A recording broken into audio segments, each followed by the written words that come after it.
Welcome back again. मैं हूं आशीष और आप देख रहे हैं द लीगल इंसीन। आज के इस पर्टिकुलर वीडियो में हम बेसिकली बात करेंगे 498 के केस के बारे में। और 498 के केस में हम आमतौर पर देखते हैं कि जब पत्नी आरोप लगाती है, कंप्लेंट रजिस्टर करवाती है, एफआईआर रजिस्टर करवाती है, तो उस कंप्लेंट में वो जिस भी व्यक्ति के खिलाफ आरोप लगाती है तो आरोप में स्पेसिफिक एलिगेशन जरूर देती है। स्पेसिफिक एलिगेशन क्या होता है? सपोज करो कि पत्नी ने देवर के खिलाफ जो है आरोप लगाया कि उसने जो है उसको प्रताड़ित किया है, उसके साथ मारपीट की है, दहेज को लेकर उसका उत्पीड़न किया है। तो उत्पीड़न बेसिकली किस तरह से हुआ है, किस तरह से जो है उसको प्रताड़ित किया गया है, देवर ने किस जगह पर, किस समय, किस स्थिति में, किस तरह से उसको प्रताड़ित किया है, किस तरह से उसके ऊपर क्रुएलिटी की है, ये सभी चीजें पत्नी जो है बताती है। तो बेसिकली इसी को हम बोलते हैं स्पेसिफिक एलिगेशन। जब तक स्पेसिफिक एलिगेशन कंप्लेंट में नहीं होगा किसी भी व्यक्ति के खिलाफ, तो उस व्यक्ति के खिलाफ एफआईआर रजिस्टर नहीं होगी। ये सुप्रीम कोर्ट की गाइडलाइन है। बहुत सारे केसेस में सुप्रीम कोर्ट ने ये गाइडलाइंस दे रखी हैं कि जब पत्नी किसी भी व्यक्ति के खिलाफ आरोप लगाएगी तो उस व्यक्ति के खिलाफ स्पेसिफिक एलिगेशन लगाना पड़ेगा। उस स्पेसिफिक एलिगेशन में बताना पड़ेगा कि किस तरह से उसके साथ क्रुएलिटी हुई है। अगर सिर्फ जनरल नेचर में कंप्लेंट की गई है, जनरल नेचर में एलिगेशन लगाया गया है, कोई भी स्पेसिफिक एलिगेशन नहीं लगाया गया है, कोई इंसिडेंट नहीं बताया, कोई समय नहीं बताया, कोई जगह नहीं बताई, सिर्फ ये बोल दिया कि मेरे साथ उत्पीड़न हुआ है, दहेज को लेकर प्रताड़ित किया गया है, मेरे ऊपर क्रुएलिटी की गई है, तो ये जनरल नेचर का कंप्लेंट है। इस कंप्लेंट के आधार पर एफआईआर रजिस्टर नहीं होगा। एफआईआर तभी रजिस्टर होगा जब स्पेसिफिक एलिगेशन लगाया जाएगा, और जिस जिस व्यक्ति के खिलाफ स्पेसिफिक एलिगेशन लगेगा उन्हीं के खिलाफ ही एफआईआर रजिस्टर होगी। सो बेसिकली इस तरह से एफआईआर को रजिस्टर किया जाता है 498 के केस में। अब जो हम आज के इस पर्टिकुलर वीडियो में समझेंगे वो ये कि अभी एक लेटेस्ट जजमेंट आया है केरला हाई कोर्ट का।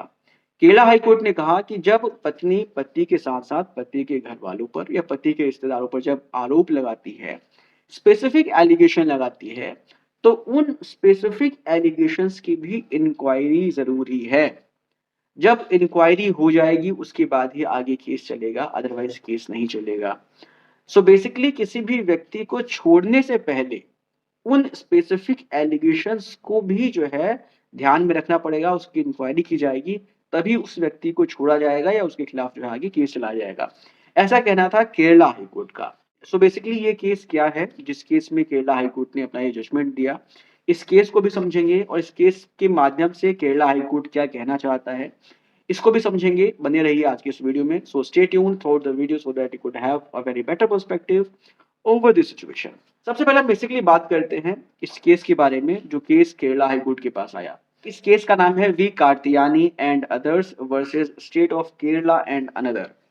इस पर्टिकुलर केस में क्या हुआ था सबसे पहले समझ लीजिए। इस केस में जब पति पत्नी की शादी हो जाती है तो पत्नी फिर जो है आरोप लगाती है कि शादी के अगले दिन से ही उसको दहेज को लेकर प्रताड़ित किया गया, उसका उत्पीड़न किया गया, उसको हेरस किया गया, उसके ऊपर क्रुएलिटी हुई। पति ने की, देवर ने की और सास ने की। इन तीनों के खिलाफ बेसिकली पत्नी आरोप लगाती है, स्पेसिफिक एलिगेशंस लगाती है। वो अपने कंप्लेंट में स्पेसिफिकली बताती है कि किस तरह से उसके साथ उत्पीड़न हुआ, किस तरह से उसको हेरस किया गया, डाउरी को लेकर और बाकी तरह से।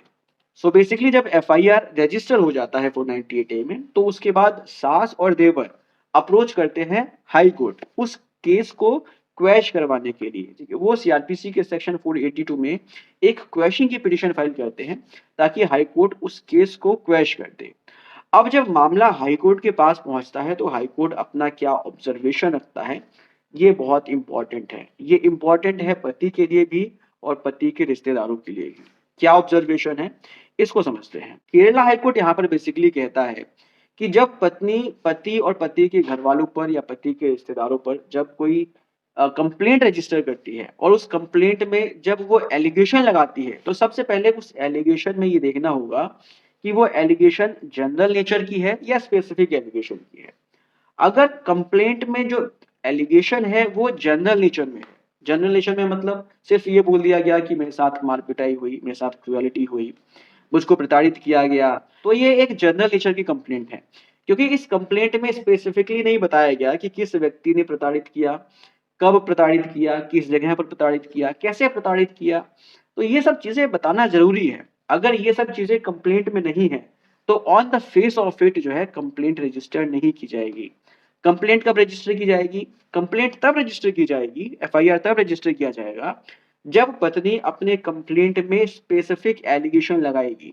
जिस व्यक्ति के खिलाफ वो स्पेसिफिक एलिगेशन लगाएगी, उन सभी के खिलाफ एफआईआर को रजिस्टर किया जाएगा। लेकिन यहाँ पर हाई कोर्ट ने कहा कि भाई देखो, जब स्पेसिफिक एलिगेशन लगा है तो स्पेसिफिक एलिगेशन की एक इंक्वायरी भी करनी ज़रूरी है। एफआईआर के स्टेज पर ही पुलिस वालों की ड्यूटी बनती है कि जब स्पेसिफिक एलिगेशन लगा है तो उस स्पेसिफिक एलिगेशन की एक प्रिलिमिनरी इंक्वायरी कर ली जाए कि भाई जो एलिगेशन लगाए हैं वो सच में सही है भी या नहीं है। उस केस में कोई प्राइमा फेसाई एविडेंस है जो ये इंडिकेट करता हो कि भाई जिस व्यक्ति के खिलाफ एलिगेशन लगा है उसने ऑफेंस किया भी है या नहीं किया है।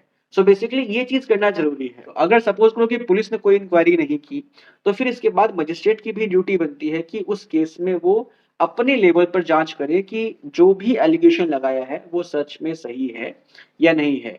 जो पुलिस ने चार्जशीट फाइल की है उस चार्जशीट में कोई एविडेंस पुलिस को मिला है जो ये शो करता हो कि हाँ भाई प्राइमा फसाई ऑफेंस हुआ है। जिस व्यक्ति के खिलाफ आरोप लगे हैं, स्पेसिफिक एलिगेशन लगा है, उस व्यक्ति ने कोई ऑफेंस किया है या नहीं किया है, ये चीज देखना जो है कोर्ट की जिम्मेदारी है। और जब कोर्ट संतुष्ट हो जाएगी कि हाँ उस केस में जो भी एलिगेशंस लगे हैं वो स्पेसिफिक एलिगेशन हैं और पुलिस की चार्जशीट में एविडेंसेस भी हैं जो ये प्राइमा फेसाई क्लियर करते हैं कि ऑफेंस हुआ है, तो फिर उसके बाद उस केस में आगे ट्रायल होगा। और अगर सपोज करो कि स्पेसिफिक एलिगेशन की इंक्वायरी करने के बाद कोर्ट को लगता है कि जो भी एविडेंसेस हैं वो पर्याप्त नहीं है, तो यहाँ पर जो भी एक्यूज्ड है, चाहे वो पति हो या पति के घर वाले हो, पति के रिश्तेदार हो, उनको डिस्चार्ज कर दिया जाएगा। लेकिन अगर कंप्लेंट में स्पेसिफिक एलिगेशन है और चार्जशीट में जो एविडेंसेस मिले हैं उससे प्राइमा फेसाई ये क्लियर हो रहा है कि भाई ऑफेंस हुआ है, तो फिर उस केस में आगे ट्रायल होगा और कन्विक्शन भी होगा। ऐसा कहना था हाई कोर्ट का। सो बेसिकली यहाँ पर जो 482 की पिटिशन फाइल की गई थी सास और देवर के द्वारा, इस पर्टिकुलर पिटिशन में कोर्ट ने ये ऑब्जर्व किया कि जो पत्नी ने एलिगेशन लगाया है वो स्पेसिफिक एलिगेशन है और इन एलिगेशंस के आधार पर जो पुलिस ने प्रीलिमिनरी इंक्वायरी की थी या जो मजिस्ट्रेट ने इंक्वायरी की थी उसमें एविडेंसेस भी मिले हैं, जिससे ये प्राइमा फेसाई शो हो रहा है कि हाँ ऑफेंस हुआ है। तो इस पर्टिकुलर सिचुएशन में केरला हाई कोर्ट ने उस 482 के पिटिशन को रद्द कर दिया और केस को क्वैश करने से मना कर दिया, क्योंकि यहाँ पर केरला हाई कोर्ट का कहना था कि जो भी एलिगेशंस हैं वो स्पेसिफिक एलिगेशंस हैं और जांच के दौरान जो भी एविडेंसेस मिले हैं उससे प्राइमा फेसाई ये शो हो रहा है कि अपराध हुआ है। सो बेसिकली अब यहाँ पर समझ में आ गया होगा कि हर एक पर्टिकुलर सिचुएशन में रिश्तेदारों के खिलाफ जो एफआईआर होती है उसको क्वैश नहीं किया जा सकता। अगर प्राइमा फेसाई ऑफेंस हुआ है, अगर प्राइमा फेसाई एविडेंसेस मिल रहे हैं और एलिगेशन भी स्पेसिफिक एलिगेशन लगा हुआ है, तो फिर केस उनके खिलाफ भी चलेगा और बाद में ट्रायल के बाद अगर उनको कन्विक्शन होता है तो सजा भी मिलेगी। उम्मीद करता हूँ कि वीडियो इन्फॉर्मेटिव लगी होगी। अगर इन्फॉर्मेटिव लगी है तो शेयर कीजिए। मिलते हैं नेक्स्ट वीडियो में। Take care, bye bye.